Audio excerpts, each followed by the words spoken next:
Masculinidad llena de estereotipos. Estamos erradicando la masculinidad que realmente nos han enseñado nuestros antepasados y vamos transformándonos hacia convertirnos y hacia realmente dar una revolución completa de un hombre de verdad. La masculinidad auténtica basada en el mejor de todos los ejemplos, que es Jesús de Nazaret.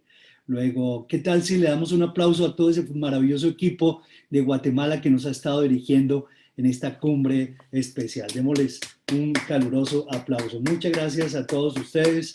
La verdad, sacar adelante una cumbre de estas no es nada sencillo, pero han brillado ¿qué? Por su iniciativa, por su precisión, por su profesionalismo. Que Dios los bendiga. Hoy entonces vamos a hablar acerca del propósito. El propósito, el primer día hablamos acerca del llamado de Dios, más bien de la identidad. Hablamos acerca de la identidad, maravillosos temas. El viernes hablamos del llamado. Hoy estamos terminando con este tema tan clave y tan crucial que tiene que ver con el propósito. ¿Cuál es el propósito de Dios para enfrentar las crisis? Me gustaría compartir entonces la pantalla. ¿La tenemos ahí? No, no, no la tengo. Muy bien. Y entonces, como les venía diciendo, hoy vamos a tratar este tema que es tan importante, de la crisis a la victoria. Déjenme orar, hacer una oración muy especial por todo, ¿les parece? Entonces, si levantamos nuestras manos al Señor y le decimos, Padre Celestial, queremos darte gracias, Señor, por esta cumbre y todo lo que ha marcado en nuestras vidas, por cada una de las huellas que ha dejado, Señor, en nuestras vidas. Oramos para que seas tú, Señor, sellando con broche de oro esta cumbre, marcándonos un nuevo ritmo en nuestra entrega a ti, oh Dios, llevándonos, Señor, a un nuevo nivel en nuestra fe, en nuestra identidad, en nuestro llamado y en nuestro propósito. Que juntos entendamos que tú nos creaste para la gloria tuya, no para la finitud de nuestros egos, y que podemos, confiados en ti, seguir firmes y adelantes. Gracias, Señor, por tu dulzura, por tu poder. Gracias, Señor, por tu firmeza, porque tú nos quieres tratar como varones. Y gracias, Señor, porque nos creaste a tu imagen y semejanza. Y hoy queremos darte cuentas por Señor, ese propósito que tú has puesto en cada uno, Señor. Como hombres te queremos responder de la mejor manera. Queremos proseguir hacia adelante, hacia el premio del supremo llamamiento en Cristo Jesús y conformarnos, Señor, como hombres de verdad. Porque, Señor, hoy en día todos proclaman su bondad, pero hombre de verdad, ¿quién lo hallará? Y realmente aquí estamos, Señor. En fe, levantamos nuestras manos para decirte, aquí estamos, Señor, dispuestos para seguir firmes y adelante. Gracias por esta noche de gran bendición. En el nombre de Jesús. Amén y amén. Muy bien, ¿cuál es el propósito de nuestras crisis presentes? Permítanme decirles que he tenido también todas las crisis que ustedes han tenido, seguro que sí. Y que realmente de cada una de esas crisis he sacado grandes lecciones, lecciones que jamás, nunca me imaginé sacar. Pero para la gloria de Dios, hoy estoy aquí en medio de ustedes para contarles de que tenemos un Dios grande y poderoso y que por más grande que sea tu crisis en este momento, Dios va a llegar hasta ti y te va a sacar de esa crisis y te va a ensanchar el camino y te va a bendecir y te va a sanar y va a permitir que tu postrer estado sea muchísimo mejor que el primero. Pero tenemos que entender cuál es ese propósito de nuestras crisis presentes. ¿Qué es lo que Dios quiere que aprendas en medio de la situación que tú estás viviendo? ¿Cuál fue el propósito del Señor al permitir derrotas? Este año ha traído cosas buenas y también ha tenido cosas malas, sinsabores hemos tenido. hemos sido confrontados de muchas maneras con el Señor, pero aquí vamos. ¿Qué es lo que Dios quiere que tú aprendas en medio de la situación que vives? Hemos tocado este hombre, este líder llamado Josué, y antes de que Josué llegara a la victoria pagó un precio. Tuvo que enfrentar etapas de crisis que nacieron en los mismos corazones de los israelitas. Ellos vieron al Señor de una manera maravillosa. Lo vieron de muchas maneras durante 40 años y ya llegando cerca de la tierra prometida, vieron cómo las aguas del Jordán se abrían para que el pueblo pasara en seco. Vieron cómo sin ninguna estrategia militar ni armamento alguno, las murallas de Jericó se cayeron y la ciudad fue a ellos entregada. Pero ¿qué fue lo que ocurrió después? Fueron derrotados. ¿Y por qué fueron derrotados? La escritura nos enseña de que luego de haber conquistado Jericó, la gran ciudad, la gran capital, una ciudad amurallada, la siguiente ciudad era una ciudad llamada Ai, una pequeña ciudad que no meritaba tanto esfuerzo, ni tanta entrega, ni tanta oración. Va a ser fácil, va a ser diferente. En Josué capítulo 7, quiero invitarles, vamos a mirar allá, el versículo 2. Dice, después Josué envió hombres desde Jericó a Ai, que estaba junto a Betabén, hacia el oriente de Betel, y les habló diciendo, subid y reconoced la tierra. Y ellos subieron y reconocieron a Ai. Y volvieron a Josué y le dijeron, no suba todo el pueblo, sino suban como 2,000 o 3,000 hombres. Y tomarán a Ai. No fatigues a todo el pueblo yendo allí, porque son pocos. Y subieron allá del pueblo como 3,000 hombres, los cuales huyeron delante de los de Ai. Y los de Ai mataron de ellos a unos 36 hombres y los derrotaron en la bajada, por lo cual el corazón del pueblo desfalleció y vino a ser como agua. Entonces, allá en el versículo 11, comienza Josué con sus cánticos de lamento. Josué rompió sus vestidos, versículo 11, y se postró en tierra sobre su rostro delante del arca del Señor hasta caer la tarde. Él y los ancianos de Israel, y echaron polvo sobre sus cabezas en señal de duelo.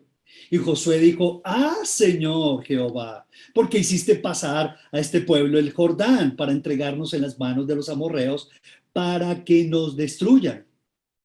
Ojalá nos hubiéramos quedado al otro lado del Jordán. Y, Señor, ¿qué diré?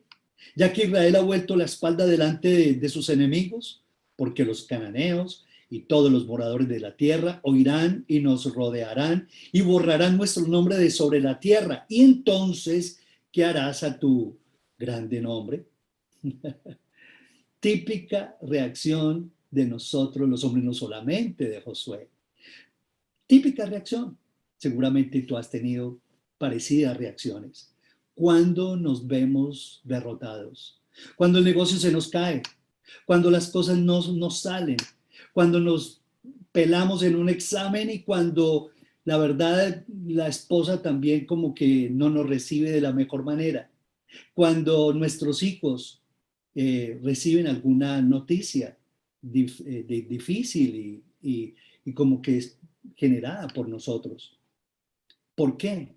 ¿Por qué? ¿Por qué nos hiciste pasar a este pueblo, el Jordán? ¿Por qué entregarnos en las manos de los amorreos para que nos destruyan? Ojalá, ojalá hubiéramos quedado, ojalá. ¡Ay, Señor! Borrarán nuestro nombre de sobre la tierra. Seremos destruidos. Típica respuesta. La gran mayoría de nosotros los hombres tendemos a ser reactivos, tendemos a reaccionar. Pero ¿qué fue lo que realmente pasó? Porque el Señor no lo respaldó en esta batalla. En Josué capítulo 7, ahí en versículo 1 dice, pero los hijos, dice, de Israel cometieron una prevaricación en cuanto al anatema. Porque Acán, hijo de Carmi, hijo de Sabdi, hijo de Sera, de la tribu de Judá, tomó del anatema y la ira de Jehová se encendió contra los hijos de Israel. ¿Qué fue lo que pasó? Los israelitas no podían quedarse con nada como botín de guerra, pero ellos como que no pudieron aguantar la tentación. ¿Cuál fue el propósito del Señor al permitir la derrota. Vamos entonces a mirarlo. ¿Cuál fue ese propósito? Y como lo vemos acá, esta es la foto de quién. ¿Qué ven ustedes? Aquí entonces está el propósito. El propósito número 1. Ten cuidado con la autoconfianza. La autoconfianza, cuidado. Amigos, varones de Dios, varones de verdad. Esta es la primera razón por la cual se dio la derrota en Ai. Esta fue la primera razón, la autoconfianza. Ellos debían conquistar una ciudad llamada Ai, pero ¿qué hicieron? Como ellos estaban acostumbrados a victorias, dieron por hecho que la victoria ya estaba concedida y se descuidaron. Si tomaron a Jericó, que era mucho más grande como ciudad, ¿cómo no iban a tomar a Ai, que era más pequeña? En otras palabras, eso es fácil para nosotros. La comeremos como pan. Piece of cake, dicen nuestros amigos americanos. Piece of cake, dicen los gringos. Y ya entonces no acudieron al Señor como al comienzo. Y esa es una de las más grandes tentaciones que se te pueden presentar después de que has probado que Dios puede darte la victoria. No te acostumbres a las victorias, porque una victoria exalta, como lo leemos ahí, pero otra sin el Señor, ¿qué? No los escucho. Corrompe. Una vez más, leamos esa frase. Una victoria exalta, pero otra sin el Señor corrompe. Y mina tu dependencia de Dios.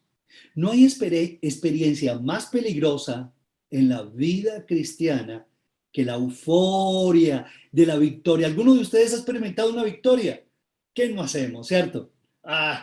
¿Qué no hacemos cuando estamos de victoria? Y cuando podemos realizar un negocio y cuando nuestros hijos se gradúan y cuando comenzamos a tener un nieto, hay victorias por todas partes y el negocio se selló y compramos la casa y pudimos comprar el carro y las comisiones por aquí y seguramente se da la promoción por allá. Nosotros los hombres nos llenamos de euforia, pero no hay experiencia más peligrosa en la vida cristiana que la euforia de la victoria cuando tú no reconoces al Señor, cuando no le das la gloria al Señor. Y ahí es cuando nos descuidamos. Eso es. El momento de la victoria es el momento de la humillación. Cuando uno pasa, la verdad, por esos momentos de emoción y de entusiasmo, la verdad es que ahí como que se nos sube el orgullo y sacamos pecho y somos los tesos. Ahí sí somos hombres de verdad. Pero cuando comenzamos a darle la vuelta al partido y el partido está en contra de nosotros, hay como que hombres de verdad como que a correr todos y comenzamos a quejarnos. La verdad es que aparte, señores, amigos, de la gracia de Dios y de la sangre de Jesús, la tentación más pequeña, más sutil, será demasiado poderosa que puede dañar tu vida, tu carrera e impactar tu familia. Josué aprendió a levantarse junto con el pueblo de Israel, desde la crisis hacia la victoria, y para eso es necesario aprender el segundo propósito. ¿Y cuál es ese segundo propósito? El segundo propósito aquí está. Tenemos que aprender a ser confrontados por el Señor. Ese es el segundo propósito, aprender a ser confrontados por el Señor.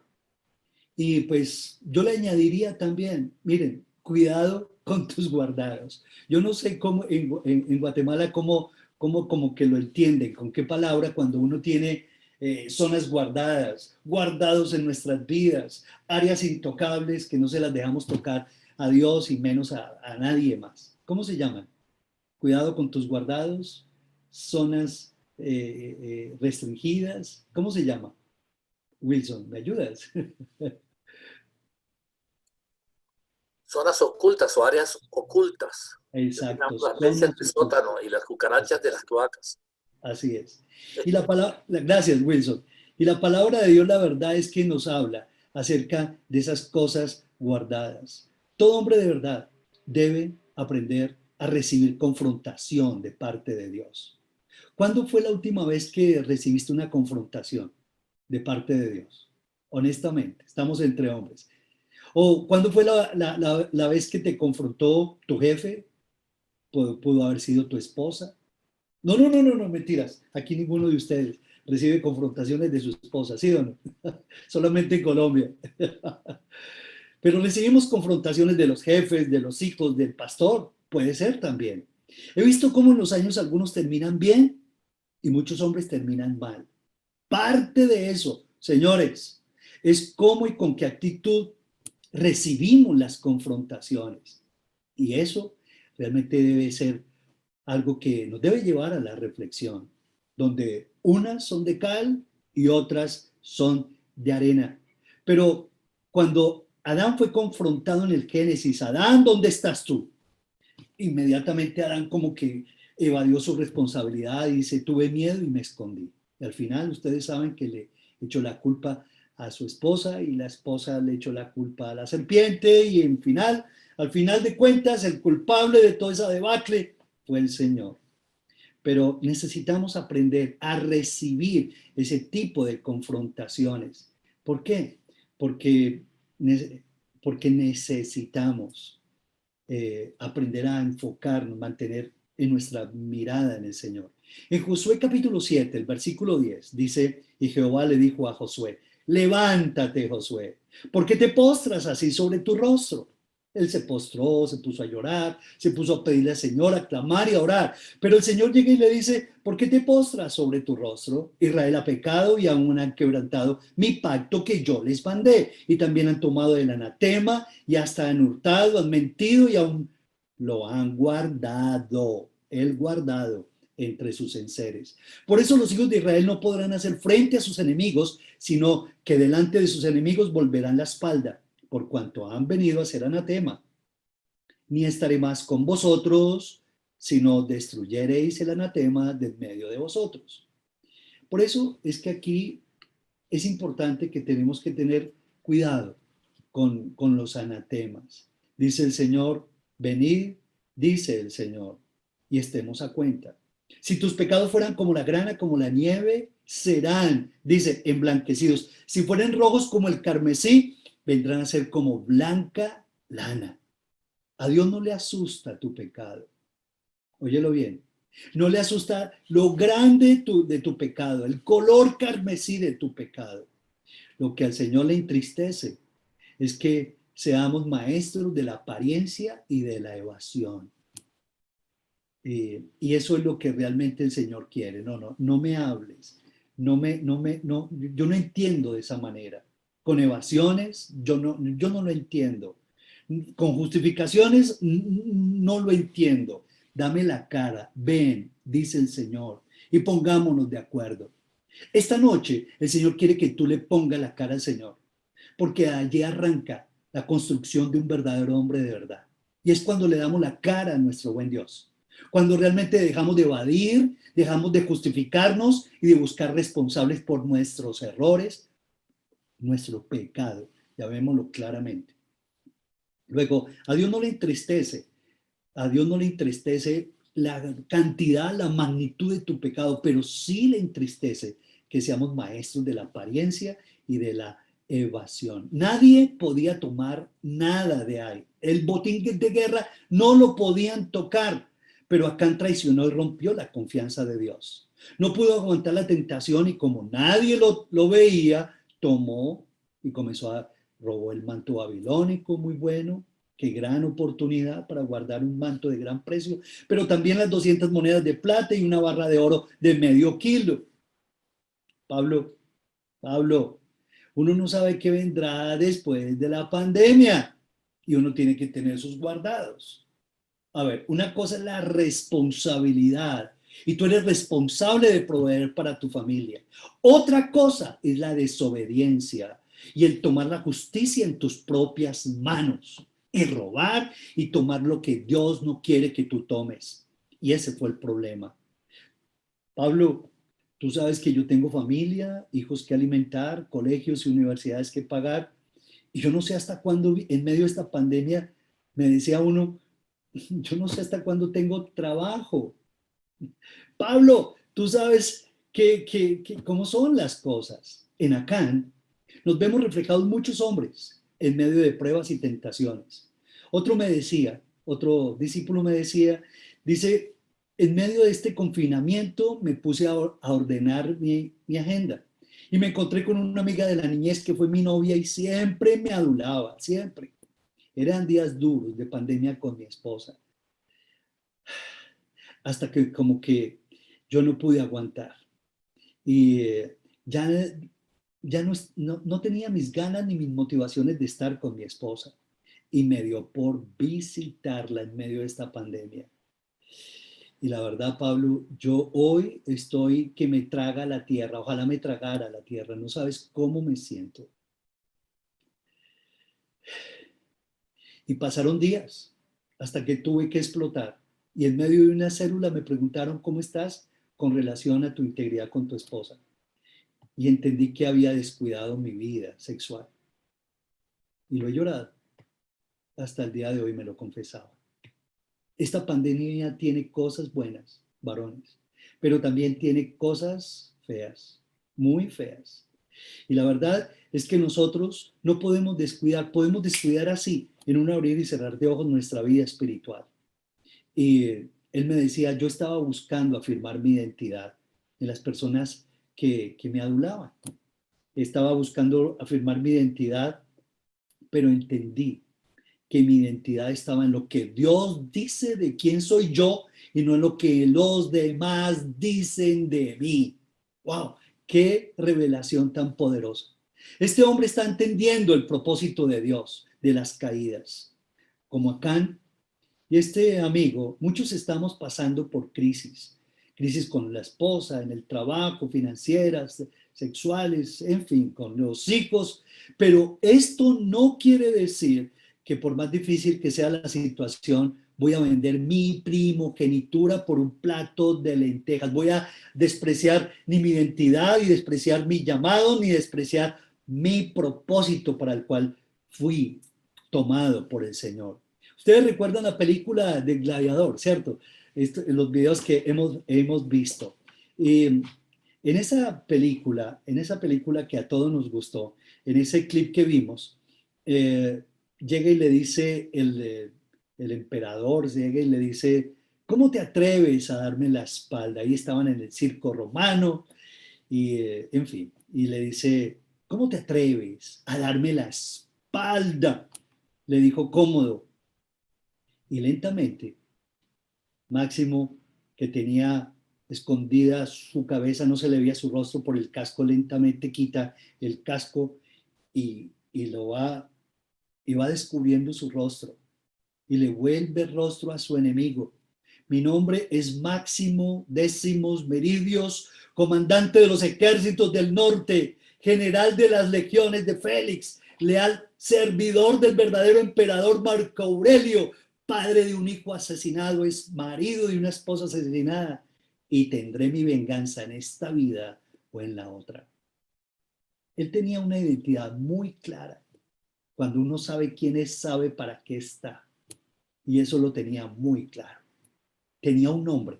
La escritura dice que Dios también te ha puesto un nombre que escribió en una piedrecita, dice el libro de Apocalipsis.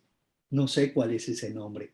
Pero Dios te dio una identidad que no la debes vender. No puedes vender esa primogenitura por un momento de placer, por un negocio o por una provocación que te hizo un colega, un amigo, un compañero de negocio.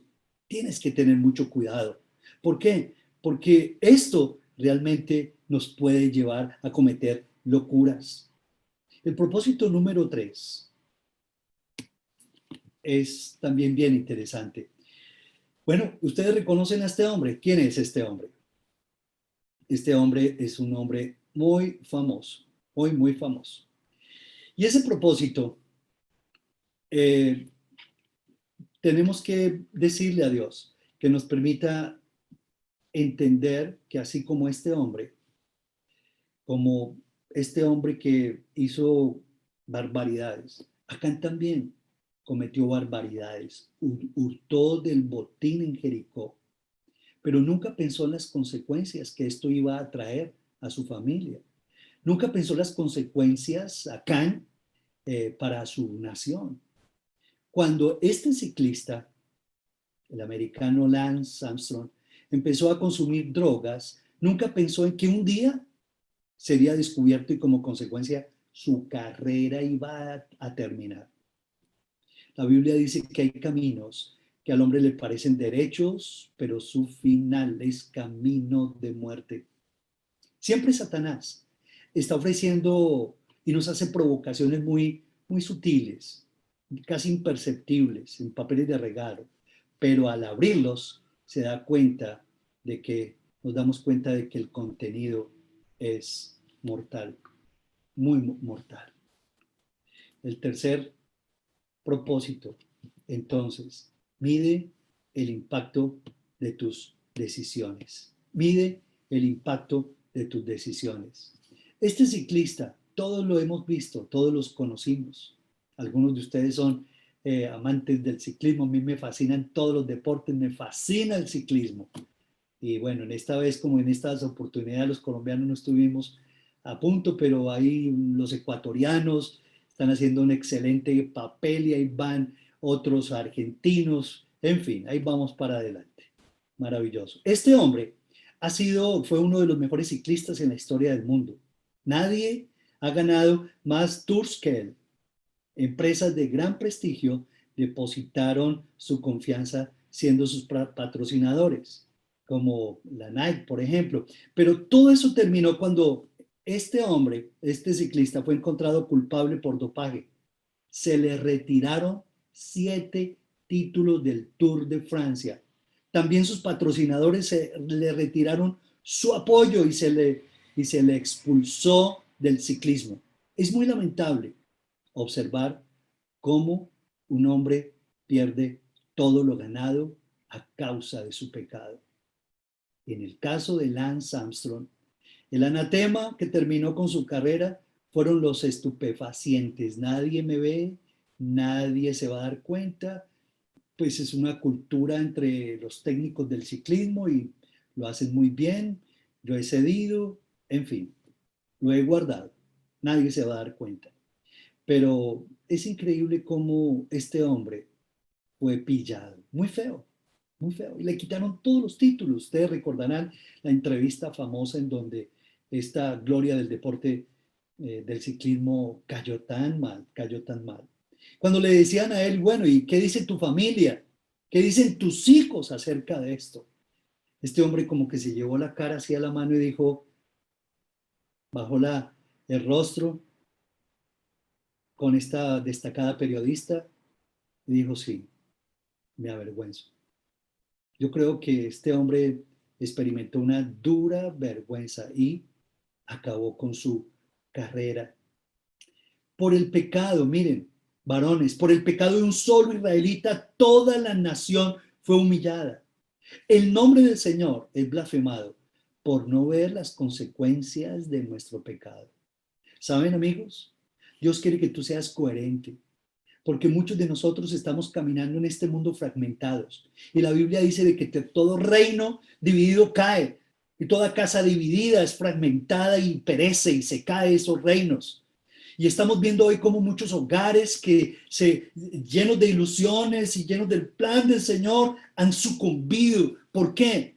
Porque simplemente no medimos el impacto de nuestras decisiones. Nos deleitamos en el momento del placer, pero somos incapacitados. Somos como que se nos pone una venda para que no veamos. El diablo nos pone una venda para que no veamos el impacto de nuestras decisiones. Pero la Escritura habla de que nosotros somos parte de su cuerpo y de su carne, dice el Señor. Uno somos con el Señor. Cada uno somos miembros, en particular, del cuerpo de Cristo. Y todos somos, cada uno, piedras vivas del edificio de Dios. De tal manera que nosotros no podemos tontear, varones. No podemos jugar con el pecado. ¿Por qué? Porque estaríamos frenando una preciosa bendición para mi familia, para la familia, pero también para tus compañeros de célula, para tu iglesia, también puede frenar. todo el ejército puede ser derrotado simplemente porque tú no estás midiendo el impacto de tus decisiones. Hay una frase muy famosa en el liderazgo. John Maxwell nos ha enseñado que la cadena será tan fuerte como su miembro más débil. El pecado va endureciendo. Ningún hijo de Dios, miren, ningún hijo de Dios, ninguno puede pasar así, de agachado. Ninguno. El testimonio de nuestra iglesia es afectado por cada uno de nosotros. Ustedes vieron, hay una película que yo les recomiendo que se llama El efecto del padre. De pronto yo la he compartido en algunos chats para que ustedes la vean y habla acerca de la herida del padre, la herida de que todos los varones guardamos. La gran mayoría de hombres, y no todos, tenemos una herida guardada aquí en el corazón. John Eldredge en su libro dice que una herida no reconocida y que no ha supurado es una herida que no puede sanar. Y yo le añado, y puede dejar marcas feas, ¿cierto?